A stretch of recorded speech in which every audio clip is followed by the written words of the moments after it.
Hello, bienvenue. Alors aujourd'hui je ne vais pas avoir mon débit de parole très soutenu dont j'ai l'habitude, car vu la complexité de la vidéo d'aujourd'hui, je perdrai beaucoup trop de gens sur le chemin. Déjà que je suis pas certain d'avoir 20% des gens à la fin de la vidéo, donc bon.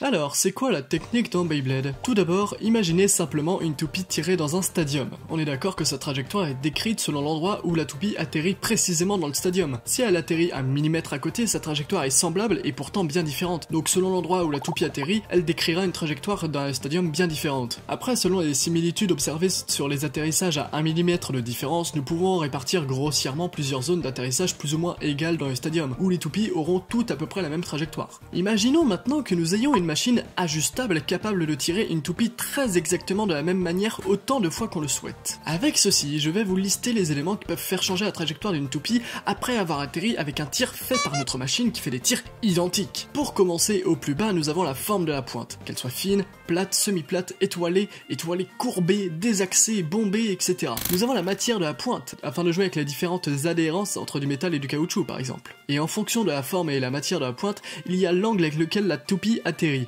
Avec un tir incliné, la toupie dessinera une trajectoire différente, donc l'endurance et la stabilité seront influencées. En arrivant au contact du stadium, il y a sa vitesse de rotation. Et la vitesse de rotation, c'est déjà défini par la forme du tir, mais ça englobe plusieurs choses. Il y a l'aérodynamisme, si une toupie a des formes fines, elle aura peu d'accroche avec l'air comparé à une toupie avec beaucoup de relief. Il y a le poids, que je mettrai avec la répartition des masses. Si le poids se concentre vers le centre de la toupie ou vers sa périphérie, l'endurance et la stabilité variera également. Toujours avec la répartition des masses, si on a une toupie aux masses parfaitement uniformes et une autre avec 4 endroits notables où sont réparties les masses, avec la force centrifuge, le poids est tiré différemment vers l'extérieur de la toupie. Nous trouvons également la hauteur de la toupie, qui fera agir la force centrifuge et la stabilité de manière différente. Parfait, donc là je vous ai listé les éléments qui font varier la trajectoire d'une toupie à l'état pur, en endurance pure, voyez-vous. Donc nous allons passer désormais à ce qui la fait varier en plus durant un combat. Mais avant ça, je refais des schémas, avec 2 toupies cette fois. Donc on reprend notre machine parfaite là et on la fait tirer une première toupie autant de fois que l'on veut, toujours de la même façon. Maintenant, un petit bonhomme prend aussi une toupie et va tenter de gagner contre l'autre. Il a autant d'essais qu'il veut, vu que chaque fois qu'il perd, la machine relance de la même manière. De tous les lancers possibles et imaginables, de tous les endroits où la toupie peut atterrir dans le stadium, un certain pourcentage de ces lancers sera gagnant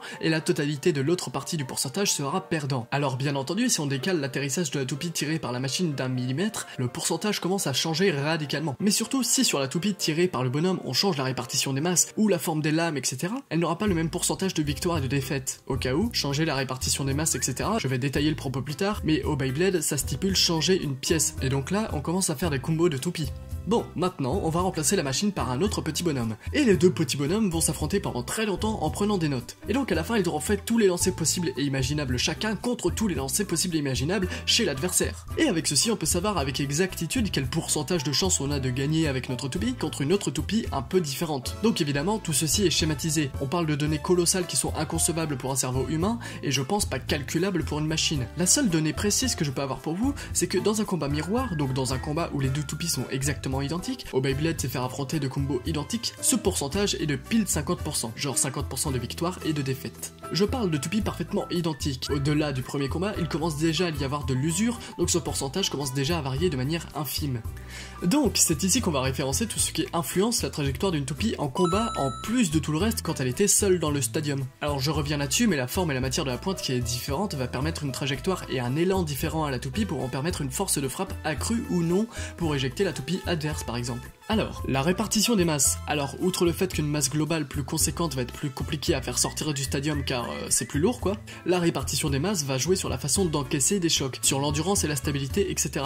Mais aussi en attaque. Plus une lame aura de poids, plus elle aura une force de frappe importante. Dans Beyblade Burst, on a une toupie qui joue avec ce principe, elle se nomme Excalibur et le but est d'aligner un maximum de poids en un seul point de contact ultime en fait. Oui, c'est déséquilibré, mais fort efficace. Maintenant, on va parler des lames en elles-mêmes, ou plutôt des points de contact. Alors, ce qui change, c'est la forme de la lame. La hauteur des lames par rapport au stadium, genre si on attaque par le haut ou par le bas, on touche pas le même endroit de la baille adverse, donc le déséquilibre causé sera différent. La longueur de la lame, l'écart entre 2 lames, dans le sens où si on a 5-6 lames identiques disposées régulièrement autour d'une toupie, ça va plus agir en défense car les lames sont bien souvent longues et lisses, donc peu de points d'accroche pour attaquer, et si on a juste 2-3 lames, le but va être d'accentuer de fou la force de frappe de ces 2-3 lames justement. C'est pas obligé hein, le principe d'attaque de barrage ne demande pas une force de frappe importante par exemple. Il y a également l'écart des lames par rapport au centre, et là je vous parle plus globalement du diamètre de la toupie, car une même lame à une même vitesse de rotation sur deux toupies dont l'une est au diamètre plus important que l'autre, aura une plus grande force de frappe. A ne pas oublier que c'est du coup en corrélation directe avec la répartition des masses par exemple. Donc même si la lame tape plus fort, vous aurez la stabilité, l'endurance et le LAD et plein d'autres choses qui varieront. Pour finir, nous avons la matière de la lame, c'est-à-dire qu'un même coup donné avec une lame en plastique ou en caoutchouc toujours, ça n'aura clairement pas la même adhérence. Et pour finir avec les différents points qui font varier un combat de toupie, en soi j'aurais déjà dû le mettre dans les critères d'endurance pure, mais c'est dans certains cas, donc vous allez voir. Je vous parle du sens de rotation tout simplement, genre si la toupie tourne dans le sens horaire ou anti-horaire. Les lames ne frappent pas avec le même angle, et ce qui aurait dû être dans les critères d'endurance, c'est les questions d'aérodynamisme. Voyez-vous ceci ? C'est tout rond et symétrique dans tous les sens, donc ça a la même influence en rotation horaire ou anti-horaire. Or, ça par exemple, si ça tourne dans un sens ou dans l'autre, la perforation dans l'air ne sera pas la même. Un exemple parfait, ça, on peut l'accrocher à un disque et c'est réversible, donc ça nous laisse le choix de mettre les griffes dans le sens de rotation ou non. Bien, après ce sacré tour de ce qui influe dans un combat de toupie, on va étayer tout cela sur le Beyblade. Voici le système Beyblade le plus simple qui existe. Il s'est bien complexifié depuis, mais à l'époque il était en 3 pièces. Le layer, qui est l'endroit où se trouvent les lames et gère un peu l'aérodynamisme, le disque, qui gère la masse, la répartition des masses et toujours l'aérodynamisme, et le driver, qui gère donc la hauteur, forme et matière de la pointe et toujours l'aérodynamisme.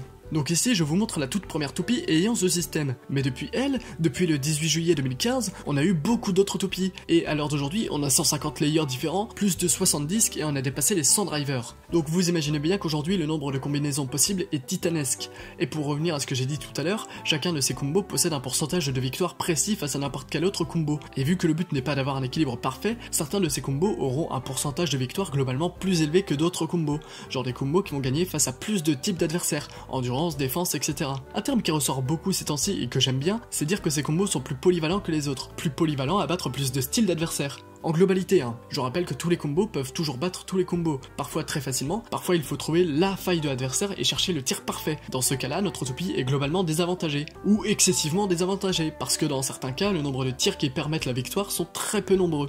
Ce que les bladers passionnés de stratégie cherchent en général, ce sont justement ces combos ayant le plus de polyvalence possible. D'ailleurs, je vous parle en termes de toupie et de combo, mais on utilise plus le mot polyvalence pour une pièce précise que pour un combo entier, dans le sens où plus une pièce est polyvalente, plus elle va avoir la faculté de décupler les qualités d'un combo dans un certain style de jeu. A noter que ces combos dits polyvalents sont souvent à tort qualifiés de forts. Genre, il est trop fort ce combo, ce qui n'a aucune logique de pensée ou de réflexion quand on y réfléchit 2 secondes. C'est quoi une toupie forte ?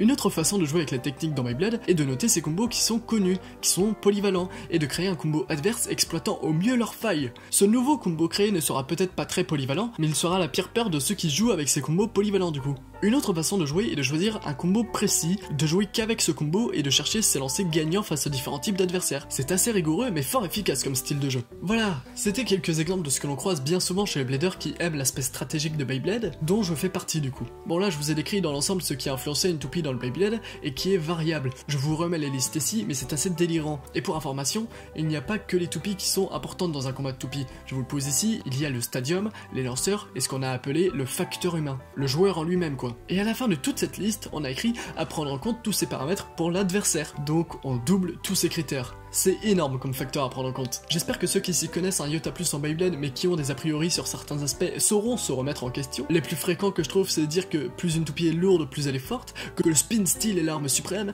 ou que jouer endurance est le moins risqué. Et là j'ai une théorie pour ça, je vais prendre la roue des types pour expliquer ça. Le truc c'est pas que jouer endurance est moins risqué, c'est qu'en tournoi j'ai vu très peu de jeunes savoir jouer les types attaques. Donc si les types attaques sont mal joués et que les types défense sont désavantagés, effectivement les types endurance représentent la sûreté. Mais je vois toujours des petites exceptions, genre un gosse en tournoi qui savait juste faire un reshoot, bah il est arrivé en quart de finale en laminant tous les types endurance de son chemin avec une Valtryek V4 en combo stock.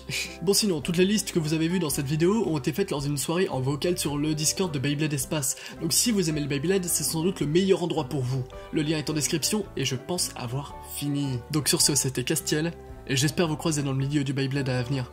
Salut!